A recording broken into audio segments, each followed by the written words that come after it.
transfer price. Okay, what is the meaning of transfer price? First we will understand the meaning of transfer price.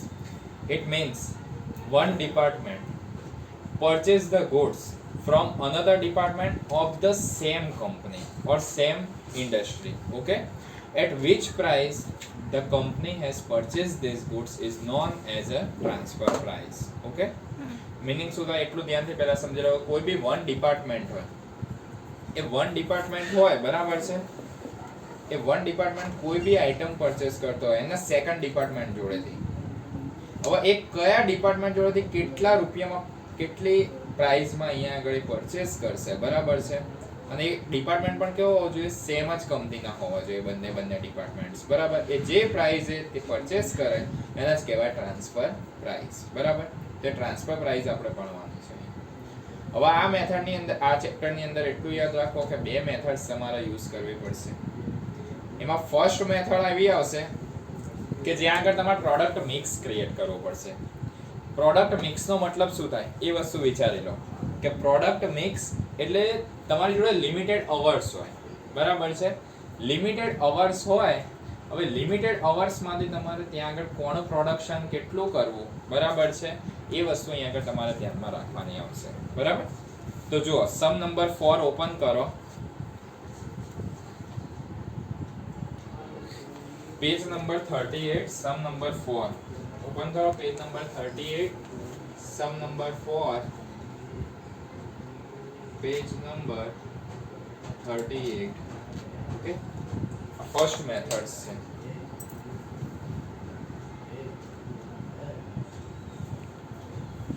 ચલો check કરતા જાઓ. Division Z is a profit centre. Meaning શું થાય કે division Z તરફથી તમને profit મળશે અહીંયા આગળ બરાબર. પ્રોડ્યુસીસ 4 પ્રોડક્ટ્સ, એટલે ડિવિઝન Z એક કંપની છે જેની 4 પ્રોડક્ટ પ્રોડ્યુસ થાય, A, B, C and D. Each product is sold in the external market also.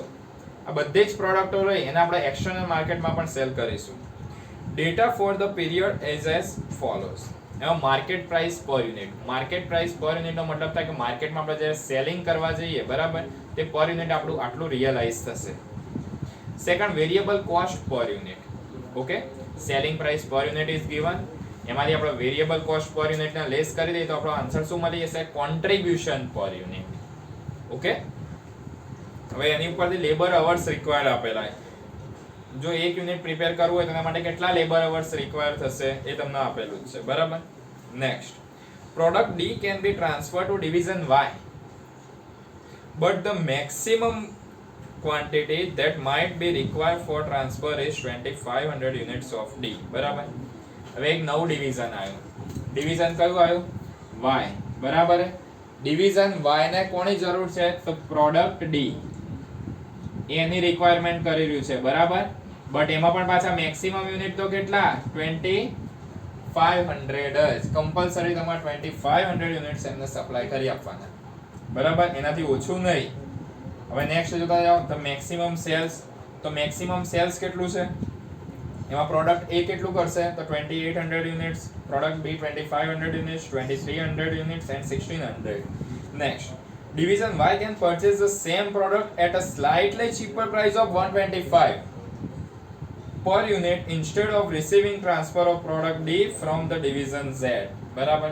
એનો મતલબ થાય કે જે અહીંયા 2500 યુનિટ્સ જે બી રહ્યા બરાબર, એ લોકો ડિવિઝન જે પણ આપણું Y છે આ પ્રોડક્ટ D ના જેવી સેમ આઇટમ એ માર્કેટમાંથી 125 રૂપીસમાં પરચેસ કરી લે. હવે માની લો કે મારા જે પ્રાઇસ પરચેસ એ પ્રોડક્ટ પરચેસ કરવી હોય બરાબર, 125 માં તો અહીંયા આગળ એટલું વિચારો તમે કે 125 હોય બરાબર, આટલામાં તો મને માર્કેટમાં પડે. તો તમારી જોડેથી લેવું હોય બરાબર છે, તમારું કોઈ પણ ડિવિઝન હોય એમની જોડેથી જો મારે લેવું હોય તો આ કેટલામાં લેવું પડે? તો એના કરતાં ઓછી જ પ્રાઇસ હોવી જોઈએ કે નહીં? તો જ હું અહીંથી લઈશ, અધરવાઇઝ તો પછી મને માર્કેટમાંથી બી એટલામાં તો પડી રહેશે બરાબર. એટલે આપણી જે ટ્રાન્સફર પ્રાઇસ રહી એ આના કરતાં કેવી આવી જોઈએ? ઓછી આવી જોઈએ, તો જ આ યુનિટ એક્સેપ્ટ થશે આપણા બરાબર. Next, what should be the transfer price for each unit for 2500 units of D if the total labor hours are available in division Z? 20000 total labor hours આપેલા છે અને સેકન્ડ 30000 hour. બે conditions apply કરીને અહીંયા આગળ સમ create કરવાનો બરાબર. તો અહીંયા આગળ એટલું યાદ રાખો કે ફર્સ્ટમાં તમારે શું કેલ્ક્યુલેટ કરવું પડશે? તો ફર્સ્ટ તમારે કેલ્ક્યુલેટ કરવું પડશે કોન્ટ્રીબ્યુશન. બરાબર છે? ફર્સ્ટ તમારે શું કેલ્ક્યુલેટ કરવું પડશે? કોન્ટ્રીબ્યુશન. તો ફર્સ્ટ સ્ટેપ કોન્ટ્રીબ્યુશન.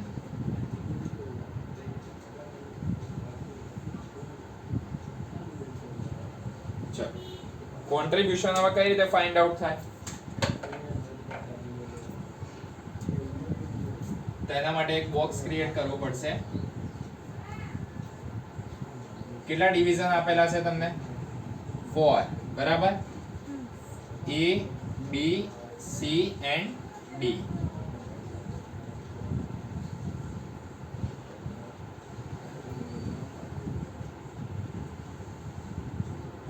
અહીંયા આગળ આવશે particulars, division A, division B, division C and division D. Okay, 4 division are given. Here first we will write market price per unit. Market price, and it is also known as selling price per unit. Okay, તો selling price કેટલી આપેલી છે check કરતા જાઓ. તો 150, next 146, next 140 and next 130, minus variable cost. Variable cost is 130, 100 rupees, next 90 and next 85. Okay, તો હવે જે તમારો આન્સર મળે બરાબર એને શું કહેવાશે? કોન્ટ્રીબ્યુશન.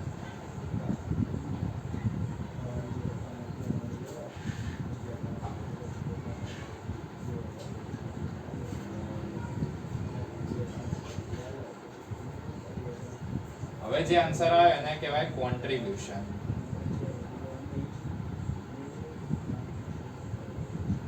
તો કોન્ટ્રીબ્યુશન અહીંયા આગળથી કેટલું આવશે? 20, 46, 50 અને અહીંયા આગળ 45. Okay, clear? એટલે સુધી આ તમે ફાઇન્ડ આઉટ કરી દીધું કોન્ટ્રીબ્યુશન. હવે તમારે ફાઇન્ડ આઉટ કરવાનું કોન્ટ્રીબ્યુશન પર લેબર અવર. શું ફાઇન્ડ આઉટ કરવાનું? કોન્ટ્રીબ્યુશન પર લેબર અવર્સ.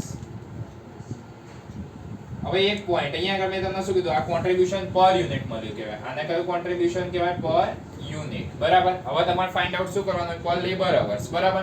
તો just and just labour hours થી તમે ડિવાઈડ કરી કાઢો. બરાબર? તો અહીંયા આગળ ટોટલ કોન્ટ્રીબ્યુશન આવ્યું 20 ડિવાઈડ બાય અહીંયા આગળ લેબર અવર્સ કેટલા આપેલા છે તમને? 3. ઓકે, તો એનો આન્સર તમારો કેટલો આવશે? તો 6.67. 6.67. બરાબર? આ તમારો આન્સર આવી ગયો. નેક્સ્ટ માં એ જ રીતે કેલ્ક્યુલેશન કરો તો 46 એન્ડ લેબર અવર જો અંદર ચેક કરો તો 4 આપેલા છે. એના પછી 50 divide by 2 labour hours and એના પછી 45 ડિવાઈડ બાય 3 લેબર અવર્સ. તો બધાનો જવાબ ચેક કરતા જાઓ. તો સેકન્ડ નો આન્સર આવશે 11.5. નેક્સ્ટ નો આન્સર કેટલો આવશે? તો 25 એન્ડ એના પછીનું નેક્સ્ટ તો 15. બરાબર? આટલો આન્સર આવ્યો કે નહીં? બરાબર? ચલો હવે આને આપણે રેન્કિંગ આપીએ. અહીંયા આગળ તમારું હોય કોન્ટ્રીબ્યુશન પર લેબર અવર. એનો મીનિંગ શું થાય? તો અહીંયા આગળ તમને પ્રોફિટ કેટલો અરાઇઝ થશે એ તમને આપી દીધેલું. બરાબર? કે આટલું તમારો પ્રોફિટ થતો હશે. તો હવે આપણે એની ઉપરથી શું કરી દેવાનું? એને રેન્કિંગ આપી દેવાનું. તો કયા સેન્ટરમાંથી આપણને વધારે પ્રોફિટ અરાઇઝ થશે તો એ ચેક કરી લો. ચલો, તો આમાં સૌથી હાઈએસ્ટ પ્રોફિટ ક્યાં આગળ અરાઇઝ થઈ રહ્યો છે? સી માં. બરાબર? તો ડિવિઝન સી ને આપણે નંબર આપીશું ફર્સ્ટ નંબર. તો ફર્સ્ટ પ્રોડક્શન આપણે કોનું કરીશું? Division C. Next highest profit arise from division D. Okay, તો સેકન્ડ નંબર એને આપી દો. એના પછી નેક્સ્ટ આવશે B third number and fourth number લાસ્ટમાં પ્રોડક્શન આનું કરવાનું. બરાબર? હવે મેં તમને પહેલા જ કહી દીધું કે અહીંયા લેબર અવર્સ કેવા હશે? તો લિમિટેડ હશે. બરાબર? તો લિમિટેડ લેબર અવર્સ હોય તો તમારે પ્રોડક્શન પણ એ હિસાબથી કરવું પડે. તો ફર્સ્ટ પ્રોડક્શન કરવાનું સી નું, સેકન્ડ કરવાનું ડી નું, પછી આવશે બી એન્ડ નેક્સ્ટમાં આવશે એ. ઓકે, તો આના ઇન્ટેન્શનથી તમારે અહીંયા આગળ પ્રોડક્શન કરવું પડશે. ઓકે, તો ચલો ફર્સ્ટ કન્ડિશન હવે તમે ચેક કરતા જાઓ. તો વેન ફર્સ્ટ કન્ડિશન આપેલી છે શું? તો વેન ટોટલ લેબર hours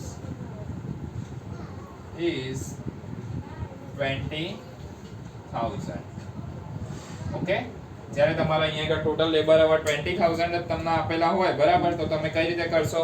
તો હવે આપણે પ્રોડક્ટ મિક્સ ક્રિએટ કરીશું. બરાબર, પ્રોડક્ટ મિક્સ નો મીનિંગ શું થાય કે કોને કેટલું પ્રોડક્શન આપવું એ કેલ્ક્યુલેશન કરવી. બરાબર, તો અહીંયા આગળ એ ક્રિએશન કરતા જઈએ.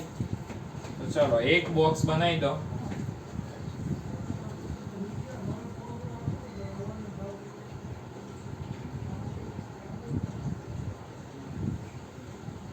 અહીંયા આગળ આપણે લખી દઈએ ડિપાર્ટમેન્ટ. ઓકે, હવે અહીંયા આગળ કઈ રીતે કરીશું એ ધ્યાનથી સમજી લો કે તમારા યુનિટ લખવાના. શું લખવાના? યુનિટ્સ. જેટલા તમે યુનિટ સપ્લાય કરતા હોય એની ઇન્ટુ એનો મલ્ટીપ્લાય કરી દો અવર્સ ની જોડે, એટલે તમારા જે રિક્વાયર્ડ અવર્સ હશે ને એ તમને મળી જશે. બરાબર, તો અહીંયા આગળ આવશે રિક્વાયર્ડ અવર્સ. ઓકે, એન્ડ લાસ્ટમાં તમે એટલું યાદ રાખો કે અહીંયા આગળ તમને ટોટલ લેબર અવર્સ તો પાછા તમને આપેલા જ હશે. બરાબર, તો ટોટલ અવેલેબલ અવર્સ જેટલા પણ હોય એને અહીંયા આગળ લખી દેવાના. તો total available hours. Okay, total available hours is given. ચલો વન બાય વન જોતા જઈએ. તો અહીંયા total 4 departments A, B, C and D. અમારી ચેક કરતા જાવ તો ફર્સ્ટ પ્રોડક્શન હવે આપણે કોનું કરવાનું? પહેલું જ ડિપાર્ટમેન્ટ C નું. બરાબર, એન્ડ ટોટલ અવેલેબલ અવર્સ આપણે કેટલા લખેલા છે અહીંયા કન્ડિશનમાં? તો 20,000. ફર્સ્ટ પ્રોડક્શન કરો ડિપાર્ટમેન્ટ C. તો ડિપાર્ટમેન્ટ C ના અહીંયા આગળ જુઓ નીચે મેક્સિમમ સેલ્સ કેટલું આપેલું છે ડિપાર્ટમેન્ટ C માં? 2300 યુનિટ્સ. બરાબર, તો અહીંયા આગળ ડિપાર્ટમેન્ટ C માં લખો 2300 યુનિટ્સ મલ્ટીપ્લાય વિથ એનો એક યુનિટ પ્રિપેર કરવું હોય તો ઉપર જુઓ કે એના કેટલા અવર્સ જોઈએ. આપણે અહીંયા આગળ આપેલા છે કે એક યુનિટને પ્રિપેર કરવા માટે આપણે કેટલા યુનિટ અવર્સ લઈએ છે? 2 અવર્સ. અહીંયા આગળ લખ્યા હતા કે નહીં આપણે? તો એક યુનિટ પ્રિપેર કરવા માટે 2 અવર્સ. તો અહીંયા આગળ તમારો આન્સર કેટલો આવી જશે? તો 4600. બરાબર, 4600. ચલો નેક્સ્ટ પ્રોડક્શન કોનું કરીશું? તો પ્રોડક્ટ D. ચેક કરતા જાઓ તો એના કેટલા યુનિટ્સ? તો 1600 યુનિટ્સ નું production multiply with required hours is 3 hours. then your answer is 4800. Okay, હવે ખાલી વન ટાઈમ એક ચેક કરી લો કે 20000 માંથી આ બંને આઇટમનો લેસ કરી કાઢો પહેલા. રિમેનિંગ આન્સર કેટલો આવ્યો? તો જો તમારો 10600 રિમેનિંગ આન્સર આવતો હશે. એટલા જ અવર્સ આપણી જોડે અવેલેબલ છે, એ ધ્યાનમાં રાખજો. બરાબર, તો હવે નેક્સ્ટ નું પ્રોડક્શન કરવા નીકળો. ચલો થર્ડ નંબર આવ્યો B નો. તો B ના કેટલા? 2500 units. 2500 units multiply with required hours 4 hours. તો અહીંયા આગળ આન્સર કેટલો આવશે એનો? 10000. હવે પહેલા તમારા 10600 અવર અવેલેબલ હતા. બરાબર, એમાંથી આ 10000 આ ના ગયા. તો હવે રિમેનિંગ અવર્સ કેટલા રહે એ ચેક કરી લો. 20000 માંથી આ ત્રણેને લેસ કરો તો રિમેનિંગ અવર તમારા કેટલા રહેશે? 600. 600 તમારા રિમેનિંગ અવર્સ છે. બરાબર, તો હવે તમારે આ 600 અવર્સ થી જ તમારે પ્રોડક્શન કરવું પડશે. તો એક વસ્તુ ચેક કરી લો કે હવે લાસ્ટ નું પ્રોડક્શન કોનું છે? પ્રોડક્ટ A માટેનું. બરાબર, એના રિક્વાયર્ડ અવર્સ કેટલા? 3 અવર્સ છે કે નહીં? બરાબર, હવે તમે ચેક કરવા જાઓ કે પ્રોડક્ટ A માં એ લોકો કેટલા યુનિટ સેલ કરી રહ્યા છે? તો 2800. હવે 2800 into 3 કરવા જઈએ તો આન્સર કેટલો થઈ જાય? 2800 into 3 કરી કાઢો તો આન્સર 8400 થઈ જતો હોય. બરાબર, બટ અહીંયા આગળ તમે ચેક કરો તમારા જોડે અવેલેબલ અવર્સ કેટલા? ઓન્લી ફોર 600 અવર્સ જ અવેલેબલ છે. બરાબર, તો આનાથી તમે આટલું જ પ્રોડક્શન કરી શકો. તો માની લો કે 600 અવર તમારા ટોટલ અવર્સ હોય, અહીંયા આગળ 3 અવર્સ એ પર યુનિટ માટે યુઝ થતું હોય, તો 600 ડિવાઇડ બાય 3 અવર્સ કરી કાઢો એટલે તમારા કેટલા યુનિટ્સ પ્રોડ્યુસ થશે? ઓન્લી ફોર 200 યુનિટ્સ જ તમે અહીંયા આગળ પ્રોડ્યુસ કરી શકશો. બરાબર, આ તમારું બની ગયું product mix.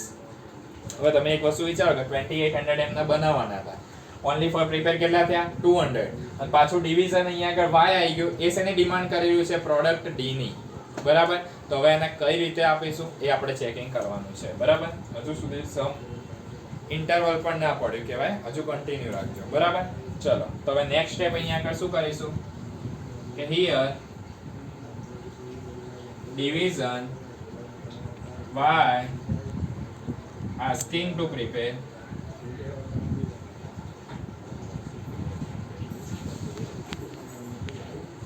2500 units of product D. Okay, product D ના એના કેટલા જોઈએ છે 2500 યુનિટ્સ જોઈએ કે નહીં. તો પહેલા તો એટલી વસ્તુ વિચારો કે પ્રોડક્ટ ડી ને પ્રોડ્યુસ કરવા માટેના રિક્વાયર્ડ અવર્સ કેટલા હશે. તો ફર્સ્ટ આપણે એ ફાઇન્ડ આઉટ કરીએ રિક્વાયર્ડ અવર્સ, બરાબર. કેટલા અવર્સ ની એને જરૂર પડશે આટલું પ્રોડક્શન કરવા માટે. તો ચલો એનું ચેક કરતા જાઓ. તો 2500 તો યુનિટ્સ છે, બરાબર. 2500 યુનિટ્સ એના જરૂર કેટલા છે 2500 યુનિટ્સ. અને પ્રોડક્ટ ડી જો આપણે પ્રોડ્યુસ કરવી હોય તો પ્રોડક્ટ ડી માટે રિક્વાયર્ડ અવર્સ કેટલા હતા 3 અવર્સ હતા કે નહીં. તો મલ્ટીપ્લાય વિથ 3 અવર્સ કરી કાઢો તો આન્સર કેટલો આવશે 7500 અવર્સ, બરાબર. કેટલા આવશે 7500 અવર્સ. તો ટોટલ આપણે અહીંયા આગળ નવું પ્રોડક્શન કરવા માટે 7500 અવર્સ ની જરૂર પડશે, બરાબર. હવે એમાંથી આપણે શું કરીશું તો એક વસ્તુ વિચારો કે જે સેન્ટર ચાર જે આપણા ડિપાર્ટમેન્ટ રહે જે પ્રોડક્ટ્સ રહી, બરાબર, એમાંથી જે સેન્ટર આપણને લેસ પ્રોફિટ આપતું હોય એનું પ્રોડક્શન સ્ટોપ કરી દેવાનું, બરાબર. તો અહીંથી લાસ્ટ નંબર કોનો હતો તો ફોર્થ નંબર હતો, એ કોનો હતો એ નો, બરાબર. તો આપણે એ નું પ્રોડક્શન શું કરી દઈશું અહીંયા આગળ સ્ટોપ કરી દઈશું, બરાબર. તો આ પ્રોડક્શન સ્ટોપ થઈ જાય, બરાબર છે. તો એના લીધે આપણને બી લોસ તો થશે કે નહીં આ પ્રોડક્શન નો, તો બરાબર. અને એના પછી બીજા બી ટેકન કરવા પડશે જો તો અવર્સ. તો હવે નેક્સ્ટ સ્ટેપ ની અંદર શું લખવાનું આ ફર્સ્ટ હતું, બરાબર છે. હવે નેક્સ્ટ ની અંદર ફરીથી લખતા જાઓ રિક્વાયર્ડ અવર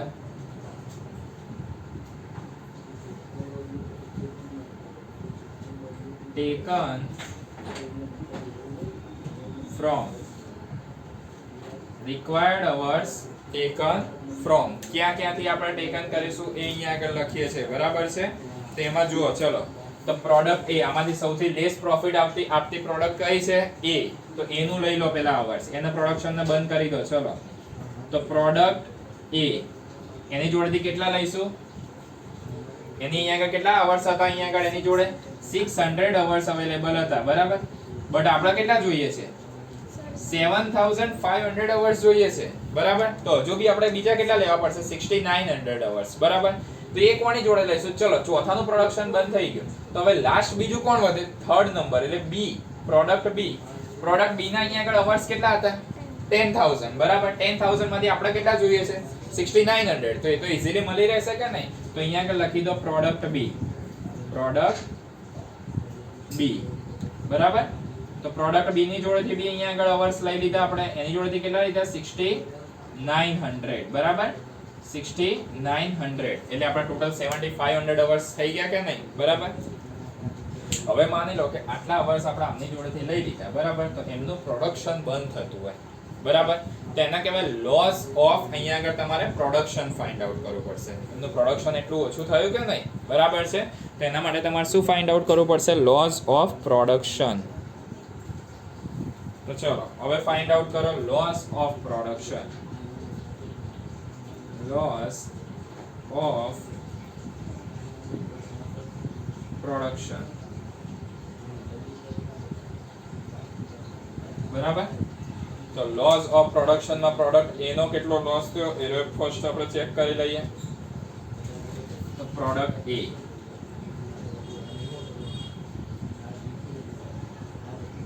ઓકે. તો પ્રોડક્ટ એના આપણે કેટલા અવર્સ લઈ લીધા આપણે 600 અવર્સ લઈ લીધા કે નહીં. અહીંયા આગળ જો રિક્વાયર અવર ટેકન ક્યાંથી કરે આપણે તો 600 અવર્સ લઈ લીધા આપણે એની જોડેથી, બરાબર. અને ડિવાઇડમાં એટલું વિચારો કે એના માટે ટોટલ અવર્સ કેટલા રિક્વાયર હતા 3 અવર્સ રિક્વાયરમેન્ટ હતું કે નહીં. તેના ડિવાઇડ બાય 3 અવર્સ કરી કાઢો એટલે અહીંયા આગળ આન્સર કેટલો આવી ગયો 200 યુનિટ્સ. એટલે અહીંયા આગળ એના 200 યુનિટ્સ નો લોસ થયો કહેવાય બરાબર પ્રોડક્શનમાં. એન્ડ પ્રોડક્ટ બી,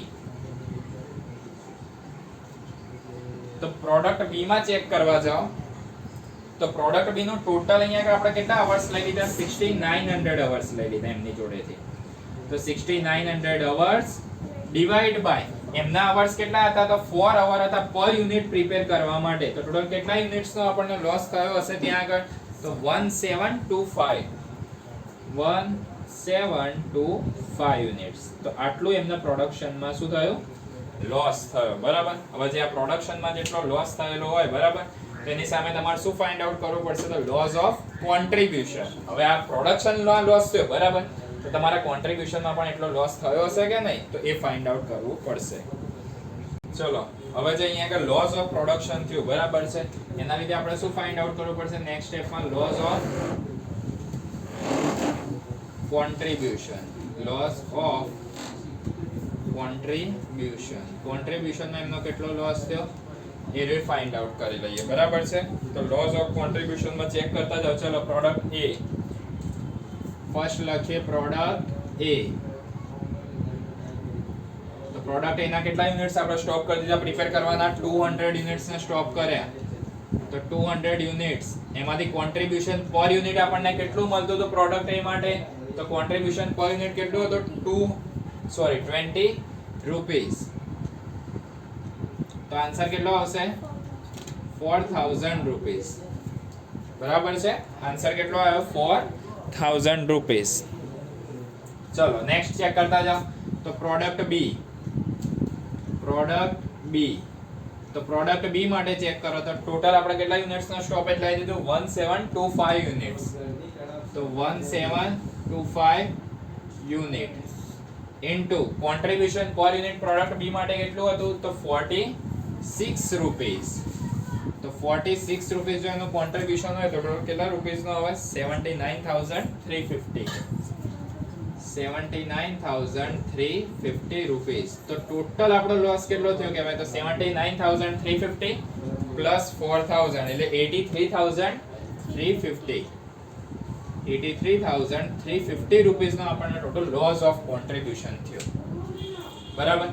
હવે જે અહીંયા આગળ લોસ થયો હોય બરાબર છે એની ઉપરથી આપણે હવે નોર્મલ બે સ્ટેપ જ રહ્યા. હવે ફાઇન્ડ આઉટ કરીશું શું તો ઓપોર્ચ્યુનિટી કોસ્ટ ફાઇન્ડ આઉટ કરીશું.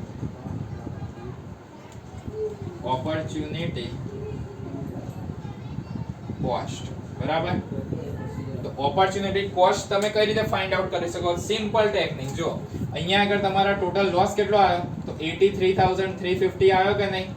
આ 83350 ના લોસ માંથી તમે કેટલા યુનિટ્સ પ્રિપેર કરે તો 2500. જો અહીંયા આગળ આપણે y ને જોઈએ છે કેટલા 2500 જ જોઈએ છે કે નહીં તો બસ એટલા યુનિટ તમે પ્રિપેર કરે તો ડિવાઇડ બાય 2500 યુનિટ્સ મૂકી દો તો તમારો આન્સર કેટલો થઈ જશે 33.34 રૂપીસ ની આપણી કોસ્ટ આવી. ઓકે 33.34 રૂપીસ આ આપણી મળી ગઈ આપણને ઓપોર્ચ્યુનિટી કોસ્ટ બરાબર. And last and final step transfer price. શું ફાઇન્ડ આઉટ કરવાનું ટ્રાન્સફર પ્રાઇસ. તો ટ્રાન્સફર પ્રાઇસ ની તમારે ફોર્મ્યુલા યાદ રાખવી પડશે. Opportunity cost plus variable cost. હવે એક વસ્તુ તમે વિચારો કે આટલું તો તમે લોસ કર્યો કહેવાય કે એક યુનિટ પ્રિપેર કરવા માટે તમે 33.34 રૂપીસ ને જતા કરે બરાબર છે. તો એ તો તમે વસૂલ કરશો જ પ્લસ જે તમે આ 2500 નવા યુનિટ્સ પ્રિપેર કરો એના માટે વેરિયેબલ કોસ્ટ તો ઓલવેઝલી વધતી જ જાય બરાબર. સિમ્પલ થિંકિંગ એક વિચારો કે વેરિયેબલ કોસ્ટનો મીનિંગ શું થાય કે તમે જેટલું પ્રોડક્શન ઇમ્પ્રૂવ કરશો એની કોસ્ટ એટલી ને એટલી શું થઈ જશે વધતી જશે બરાબર.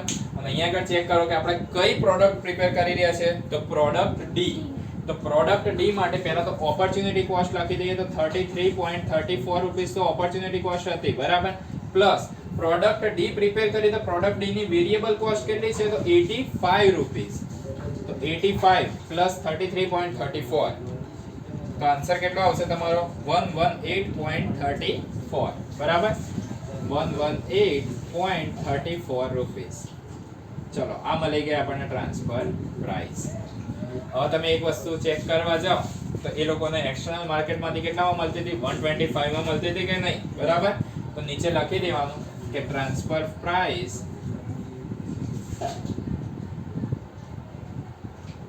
is lower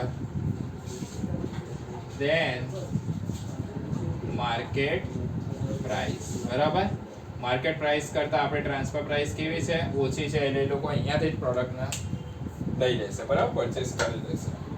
ચલો, આ તમારું ફર્સ્ટ નો આન્સર ફિનિશ થયો. આટલે હજુ પાછા તમને સેકન્ડ પોઈન્ટ ની અંદર તો શું કીધું એ લોકોએ, અહીંયા આગળ જે ફર્સ્ટ પોઈન્ટ હતો when the total labour hour require, એમાં આટલું કરી દીધું, બરાબર છે. તમે હજુ પાછું એ લોકો શું કીધું કે ટોટલ લેબર અવર એ લોકોને કેટલા જોઈએ છે, હવે કેટલા આપેલા છે, ટોટલ લેબર અવર 30,000, બરાબર.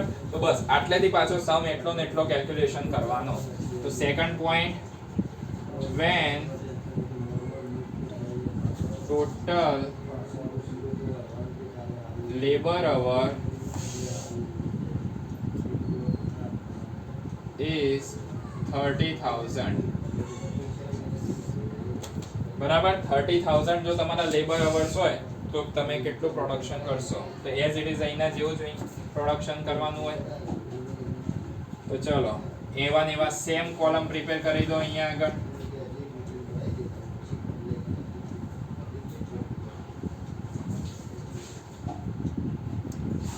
સોરી,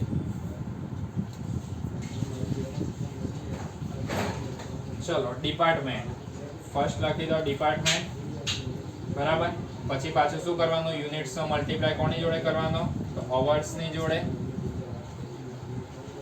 અને પાછળ લખવાના રિક્વાયર્ડ અવર્સ, ટોટલ અવર્સ અહીંયા આગળ કેટલા આયા એ લખી દેવાના, બરાબર. અને અહીંયા આગળ શું લખી દેવાનું, total available hours, total available hours. Okay, આટલું કોલમ્સ તમારે પ્રિપેર કરી દેવાનું. હવે તમે અહીંયા કહો કે 4 ડિપાર્ટમેન્ટ હતા કે નહીં આપણા, તો department A, department B, department C and department D. અહીંયા આગળથી પહેલું તો આ તો ફિક્સ જ હોય, આ મેઇન કોલમ તો યાદ જ રાખવાનું કે આમાં ફર્સ્ટ પ્રોડક્શન કોનું કરવાનું છે, પ્રોડક્ટ C, બરાબર. તો પ્રોડક્ટ C ના કેટલા હતા, અહીંયા આગળ 2300 યુનિટ્સ આપણે પ્રિપેર કરતા હતા કે નહીં, તો 2300 યુનિટ્સ એન્ડ અહીંયા આગળથી જ કોપી કરીને લખવાનું 2 અવર્સ જોઈતા હતા, બરાબર. 1 યુનિટ પ્રિપેર કરવા માટે તો આન્સર કેટલો હતો, 4600 જ હતો. તો અહીંયા આગળથી જ કોપી કરીને લખતા જઈએ. ચલો નેક્સ્ટ, કોનું પ્રોડક્શન હતું, પ્રોડક્ટ D નું. તો 1600 into 3 અવર્સ હતા કે નહીં, તો એનું એ લખી કાઢો. તો 1600 into 3 અવર્સ, તો તમારો આન્સર આવશે કેટલો, 4800. ઓકે, અહીંયા કે ટોટલ રિક્વાયર્ડ અવર્સ લખી દેજો 30,000. પછી નેક્સ્ટ કોનું પ્રોડક્શન હતું, પ્રોડક્ટ B નું. તો 2500 into 4 અવર્સ હતું, તો એ બી લખી કાઢો. ચલો 2500 into 4 અવર્સ, કેટલો આન્સર આવ્યો, 10,000. ચલો હવે આ 30,000 માંથી બધાને લેસ કરી કાઢો.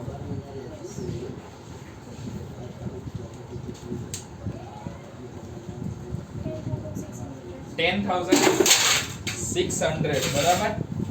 10,600 યુનિટ્સ હજુ બી રિમેનિંગ રહેશે, બરાબર.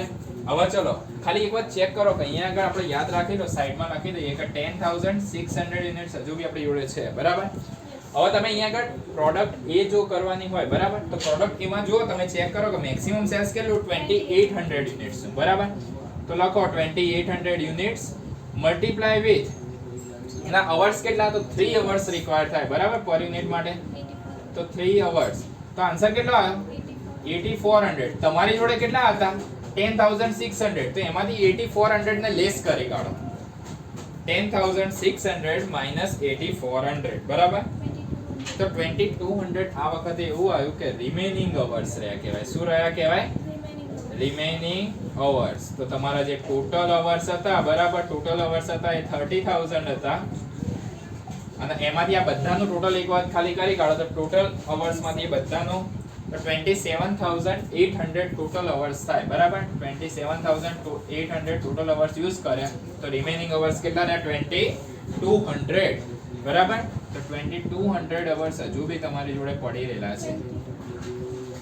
તો આનો આપણે પહેલા યુઝ કરી શકીશું કે નહીં, પહેલા બધા પ્રોડક્શનને બંધ નહીં કરવાના, પેલા જે રિક્વાયર આપણી જોડે રિમેનિંગ હોય એનો પેલા યુઝ કરી લેવાનો, બરાબર છે? તો ચલો હવે ફરીથી લખી દઈએ કે ડિવિઝન y, તો ડિવિઝન y કેટલું આસ્કિંગ કરતો હતો? Division y asking to prepare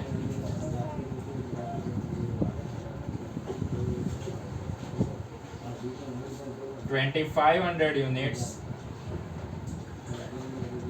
of product D. Okay, product D નું અહીંયા 2500 નું કરવાનું. એના માટે આપણે રિક્વાયર્ડ અવર્સ કેટલા હશે એ ચેક કરી લઈએ. તો રિક્વાયર્ડ અવર્સ બરાબર છે. તો રિક્વાયર્ડ અવર્સ માં તો સેમ જ રહેશે કે નહીં? 2500 અહીંયા આગળ યુનિટ્સ છે, બરાબર, પ્રિપેર કરવાના 2500 યુનિટ્સ એન્ડ પ્રોડક્ટ ડી ના અવર્સ કેટલા? તો 3 અવર્સ. તો આન્સર કેટલો આવશે? 7500 અવર્સ ની આપણે જરૂર પડશે અહીંયા આગળ, બરાબર છે? 7500 અવર્સ અહીંયા આગળ જરૂર પડશે. એમાંથી ચેક કરતા જાઓ કે ચલો કે આ જે રિક્વાયર્ડ અવર્સ છે એના ક્યાંથી લઈશું? તો રિક્વાયર્ડ અવર્સ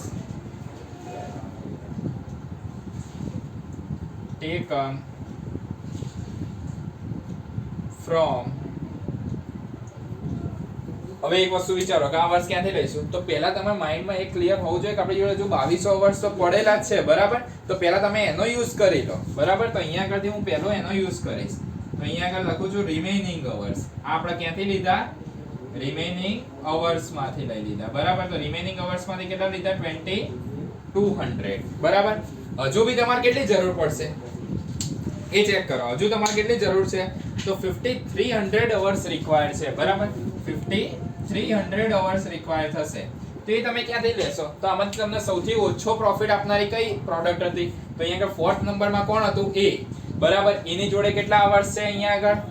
8400. 8400 માંથી 5300 તો મળી જાય કે નહીં? તો યસ, ઓફ કોર્સ. તો અહીંયા આગળ લખી દો પ્રોડક્ટ એ. પ્રીવિયસ હમણાં જે આપણે મેથડ ગણી, બરાબર, ફર્સ્ટ કન્ડિશન હતી એમાં આપણે એવું નતું કર્યું કારણ કે અહીંયા આગળ અવર્સ એની જોડે 600 જ હતા, એટલા માટે 600 અને બાકીના બીજામાંથી લીધા, બરાબર? પણ અહીંયા આગળ તો આપણી જોડે પડેલા હતા, બરાબર છે? તો એ અવર્સના પહેલા યુઝ કર્યા, એના પછી આપણે 8400 માંથી આને લઈ લીધા, બરાબર? તો આના લીધે શું થશે કે એટલું લોસ થશે આપણને, બરાબર? તો એટલું લોસ ઓફ પ્રોડક્શન થશે કે નહીં? તો ચલો હવે ફાઇન્ડ આઉટ કરો લોસ ઓફ પ્રોડક્શન. અહીંયા આગળ આપણે કઈ પ્રોડક્ટનું પ્રોડક્શન ઓછું કર્યું હશે? ઓન્લી ફોર એક જ પ્રોડક્ટનું, બરાબર છે? એક જ પ્રોડક્ટનું અહીંયા આગળ પ્રોડક્શન ઓછું કરેલું છે. કયું? એ પ્રોડક્ટ એ. બીજી કોઈ પ્રોડક્ટને અહીંયા આગળ પ્રોડક્શન બંધ કર્યું? તો નો. તો અહીંયા આગળ ખાલી લોસ ઓફ પ્રોડક્શન એકનો જ ફાઇન્ડ આઉટ કરવું પડશે, પ્રોડક્ટ એ. ચલો ચેક કરતા જાઓ. તો કેટલું પ્રોડક્શન? એમના અવર્સ આપણે કેટલા લઈ લીધા? 5300 અવર્સ આપણે એમની જોડેથી લઈ લીધા છે, બરાબર?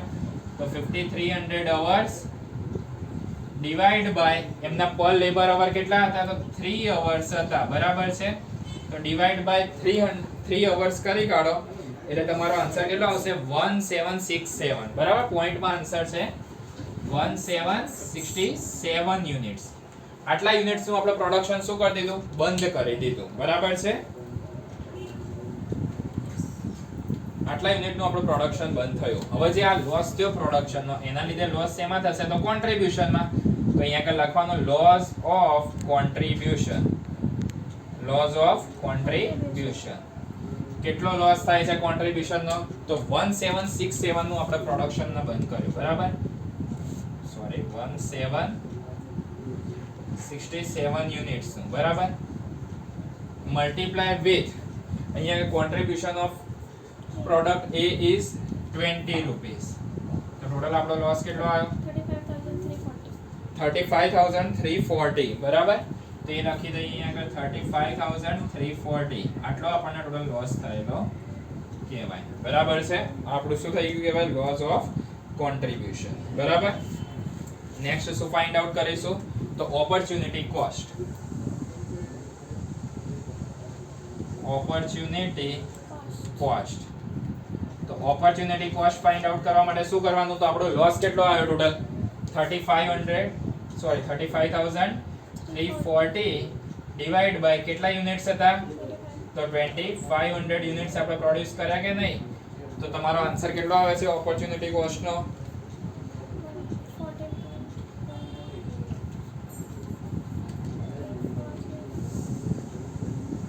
14.14 હતો ને ઓકે 14.14 આટલી આપણી ઓપોર્ચ્યુનિટી કોસ્ટ આવી કહેવાય 14.14 રૂપિયા બરાબર હવે લાસ્ટ એન્ડ ફાઇનલ સ્ટેપ શું ફાઇન્ડ આઉટ કરવાનું ઓપોર્ચ્યુનિટી કોસ્ટ પછી શું આવશે તો ટ્રાન્સફર પ્રાઇસ બરાબર તો અહીંયા આગળ ફાઇન્ડ આઉટ કરી દઈએ ટ્રાન્સફર